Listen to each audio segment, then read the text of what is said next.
Salam, selamat pagi, Jemaat GBI Sungai Yordan BC yang dikasihi Tuhan. Pagi hari ini kita ketemu kembali di dalam persekutuan, dalam ibadah minggu, tapi dalam cara yang berbeda. Kita bertemu di udara.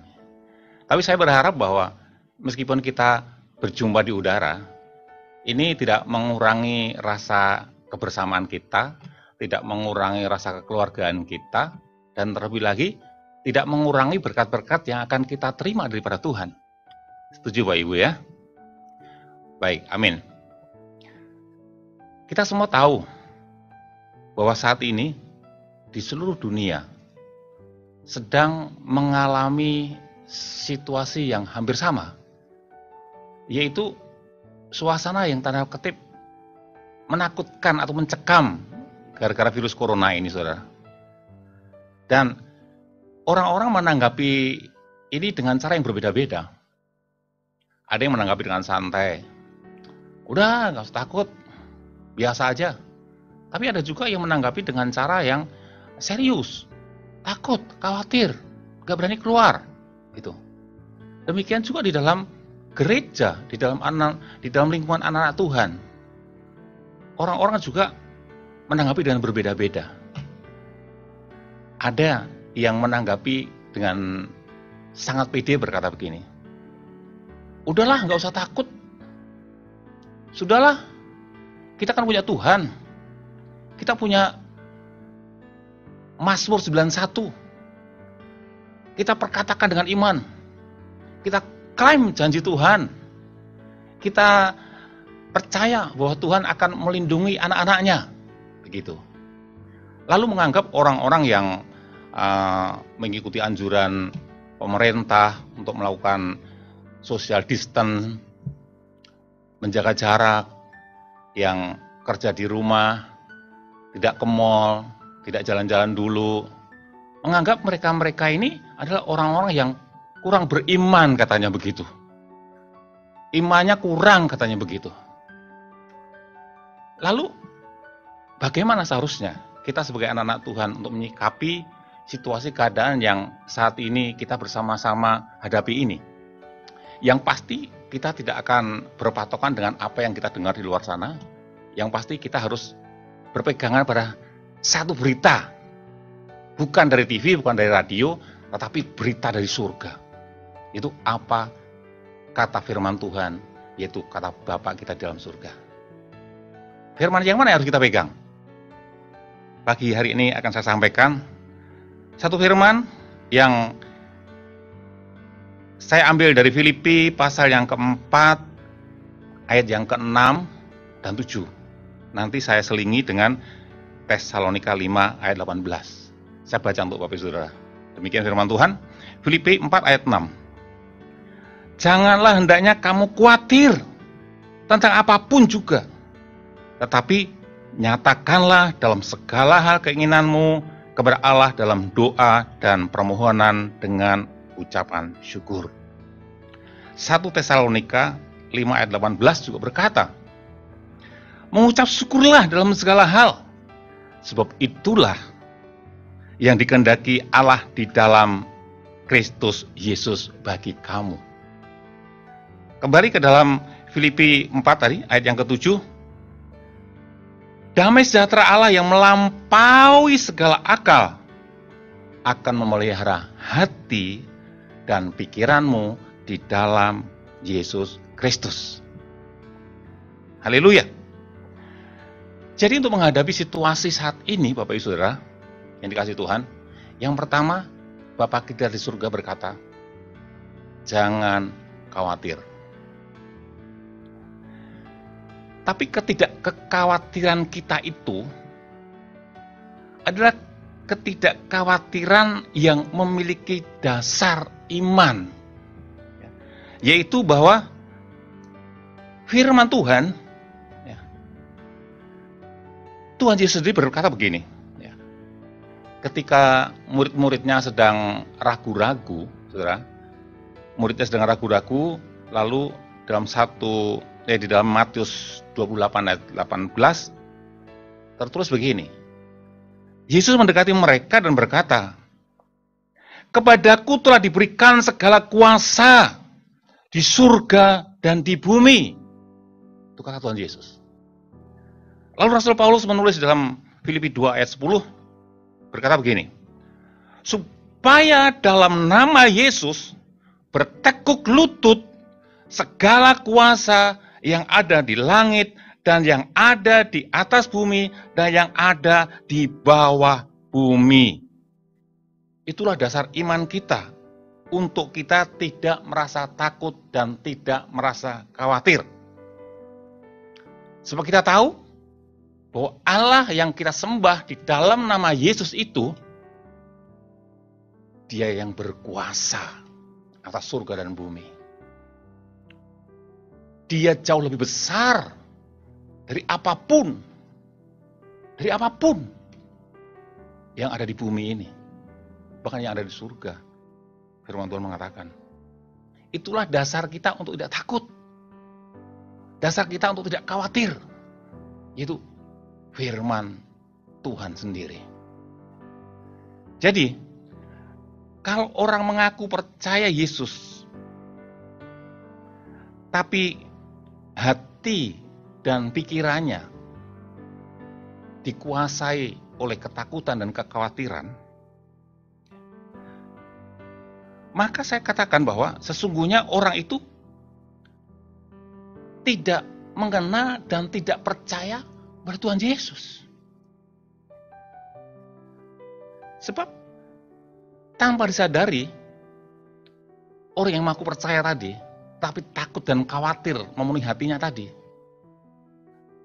tanpa disadari orang tersebut mengecilkan Tuhan Yesus dan tidak percaya kepada Tuhan Yesus. Hanya mulutnya mengaku, tetapi hati dan pikirannya menganggap Yesus itu kecil. Apa yang ada di sekeliling ini lebih besar seakan-akan. Tuhan Yesus, apakah sanggup untuk menolong saya? Melindungi saya?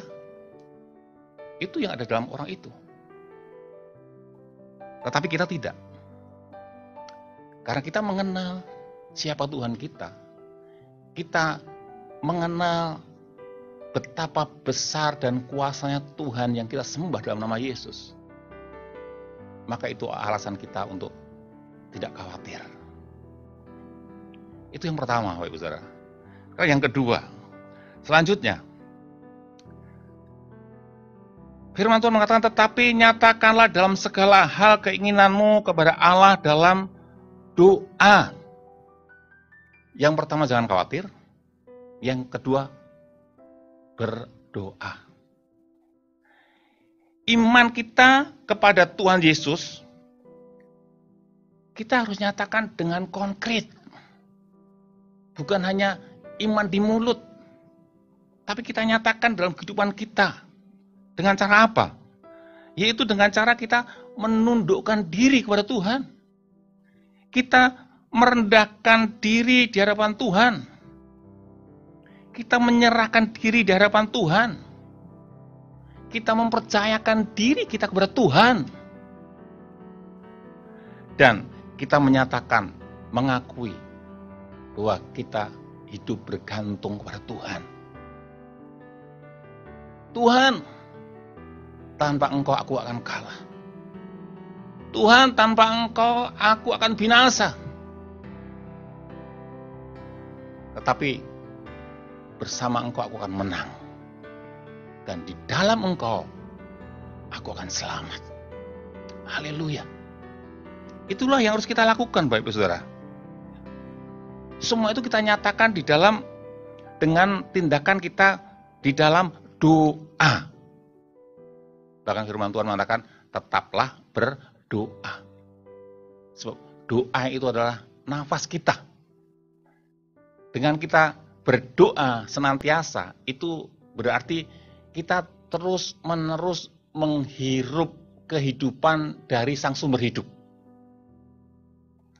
Dengan kita tetap berdoa, artinya juga kita terus-menerus menghirup kuasa, hikmat, pengurapan dari sumbernya.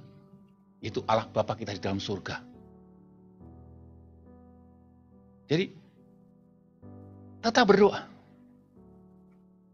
Dan orang-orang yang melakukan hal ini, saya percaya, pasti juga akan terus diikuti dengan cara hidup yang takut akan Tuhan.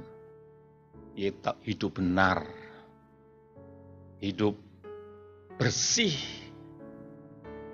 hidup dengan cara anak-anak terang. Ya. Karena kita tidak bisa berkata bahwa tidak usah takut, tidak usah khawatir, percaya saja kepada Tuhan. Tapi tanpa disertai dengan kehidupan yang melekat dengan Tuhan, itu nonsen, Bapak Ibu Saudara. Kalau saya ambil satu contoh, mungkin kurang tepat, itu sama halnya ada orang mengharapkan kiriman dari toko Bukalapak, tahu ya toko Bukalapak? Menunggu-nunggu kiriman dari toko Bukalapak, mengharapkan pengiriman dari toko Bukalapak, padahal dia sama sekali tidak membeli sesuatu apapun di Bukalapak. Bagaimana dia mau mengkomplain? Bagaimana dia mau protes? Tidak punya kekuatan apapun. Demikian juga kita. Kalau kita ya klaim janji Tuhan, tetapi kalau hidupmu tidak melekat kepada Tuhan, tidak menjaga hidup benar, hidup bersih, hidup kudus di hadapan Tuhan, maka engkau tidak punya hak untuk itu. Jadi yang kedua, tetap berdoa. Yang ketiga sekarang. Yang ketiga, mengucap syukur dalam segala hal. 1 Tesalonika 5 ayat 18 menulis begini. Mengucaplah syukur dalam segala hal, sebab itulah yang dikehendaki Allah di dalam Kristus Yesus bagi kamu. Haleluya. Kita mengucap syukur kepada Tuhan, ada alasannya. Alasannya apa? Karena kita tahu bahwa dalam segala keadaan kita, seluruh hidup kita ada di dalam pantauan Tuhan. Firman Tuhan di dalam 1 Petrus 2 ayat 2 mengatakan bahwa mata Tuhan tertuju kepada orang-orang benar dan telinganya kepada permohonan mereka yang minta tolong. Jadi seluruh hidup kita ada di dalam pantauan Tuhan. Jadi mengucap syukur akan hal itu. Dan dengan mengucap syukur dalam segala hal, berarti juga bahwa kita percaya bahwa segala rancangan Tuhan itu adalah baik. Dan Tuhan turut bekerja dalam segala hal untuk mendatangkan kebaikan bagi kita. Roma 8 ayat 28. Dalam terjemahan lain saya senang, saya membaca ada yang menerjemahkan begini. Segala sesuatu bekerja sama untuk mendatangkan kebaikan bagi orang-orang yang mengasihi Dia. Siapa orang yang mengasihi Dia? Orang yang percaya kepada Tuhan Yesus, orang yang hidup melekat dengan Tuhan, orang yang menjaga hidup benar di hadapan Tuhan. Allah membuat segala sesuatu bekerja sama untuk mendatangkan kebaikan bagi kita. Wow, luar biasa, Bapak Saudara. Luar biasa. Mungkin kita berkata begini, kebaikan apa Pak Joko? Situasi kayak begini, jualan jadi nggak jalan, bisnis nggak jadi kurang jalan, ya. Orang-orang tidak bisa beraktivitas secara bebas. Tapi saya katakan bahwa kebaikan itu dilihat dari kebaikan Allah. Saudara pengen lihat dalam situasi corona yang saat ini, kebaikan Allah seperti apa? Coba lihat. Lihat sekeliling Bapak Ibu Saudara sekarang. Ada siapa di situ? Saya merasakan. Ya. Yang pertama, coba diakui atau tidak diakui. Dalam situasi seperti ini, saat ini kita bisa bersama-sama di dalam keluarga. Bisa ngobrol bersama, bisa bercengkerama bersama, bisa makan bersama, bahkan bisa berdoa bersama sekarang. Iya kan? Yang di hari-hari yang biasa itu agak sulit dilakukan. Karena apa? Karena kesibukan masing-masing.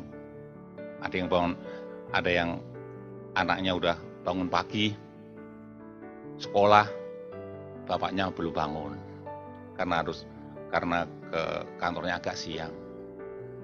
Ketika bapaknya pulang, anaknya sudah tidur dan sebagainya. Sulit untuk dilakukan. Tetapi dalam situasi saat ini kita lihat, saya merasakan hal itu. Saya di rumah, istri saya di rumah, anak saya di rumah, cucu saya di rumah. Waduh, seneng banget. Kita bisa ngobrol, kita bersenda gurau, makan bersama, itu yang saya lakukan. Itulah kebaikan yang kita rasakan sebenarnya kalau kita menyadari hal itu. Kebaikan apa yang kedua yang kita rasakan dalam situasi seperti ini? Orang-orang Kristen yang katakanlah yang selama ini hanya agamawi gitu. Jadi orang Kristen ya cukup seminggu sekali ke gereja, cukup seminggu sekali berdoa bersama-sama, cukup seminggu sekali mendengarkan firman Tuhan.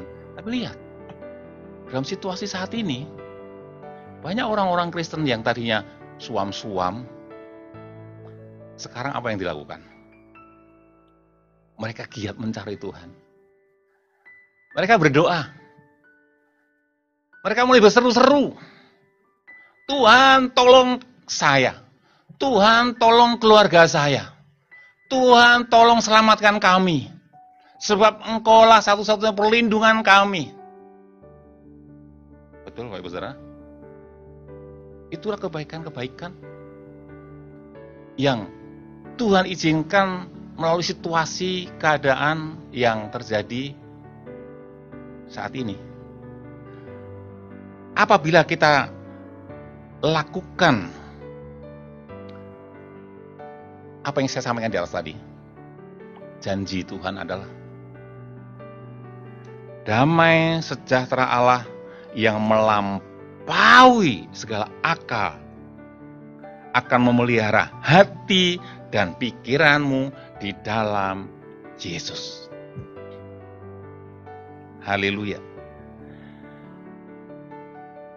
Jadi pesan Tuhan pagi hari ini untuk kita semua adalah, yang pertama, jangan khawatir sebab Tuhan kita Yesus Kristus jauh lebih besar dari segala persoalan yang saat ini kita hadapi. Yang kedua, tetaplah berdoa. Yuk kita merendahkan diri, kita percayakan hidup kita serahkan hidup kita kepada Tuhan, di dalam perlindungan Tuhan, di dalam pemeliharaan Tuhan, dan tentunya disertai dengan hidup takut akan Tuhan dalam kesehari-harian kita. Dan yang ketiga, selalu mengucap syukur. Karena hidup kita selalu ada di dalam kontrolnya Tuhan. Dan percayalah bahwa rancangannya adalah semua baik untuk kita. Kiranya renungan singkat pagi hari ini bisa menguatkan iman kita semua dan memberkati kita semua untuk kita tetap berjalan maju bersama-sama. Kita akan menjadi orang yang berkemenangan di dalam Tuhan, dan nama Tuhan Yesus dipermuliakan.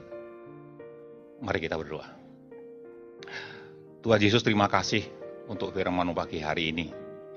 Kiranya firman pagi hari ini memberikan kekuatan bagi setiap kami, anak-anak-Mu, terutama jemaat-Mu di GBI Sungai Yordan BSD ini, Tuhan Yesus. Kami tidak takut, kami tidak khawatir menghadapi situasi keadaan ini, bukan oleh karena kami sombong, tetapi karena kami tahu bahwa Allah yang kami sembah dalam nama Tuhan Yesus, Allah yang berkuasa atas surga dan bumi, yang berkuasa atas segala kuasa, maka kami tidak takut dan kami tidak khawatir. Dan kami berdoa Tuhan, biar seluruh jemaat-Mu terus merendahkan hati, merendahkan diri, untuk terus melekat kepada Engkau, dan hidup disertai dengan takut akan Engkau. Kami percaya, maka seluruh janji-janji firman-Mu, yaitu perlindungan-Mu, penyertaan-Mu, pemeliharaanmu, itu akan dinyatakan di dalam kehidupan kami. Terima kasih ya Bapakku. Di dalam nama Tuhan Yesus kami berdoa, dan jemaat Tuhan dikasih Tuhan, kiranya damai sejahtera, sukacita Allah bersama-sama dengan kita semua dari sekarang sampai selama-lamanya. Di dalam nama Tuhan Yesus. Haleluya. Amin.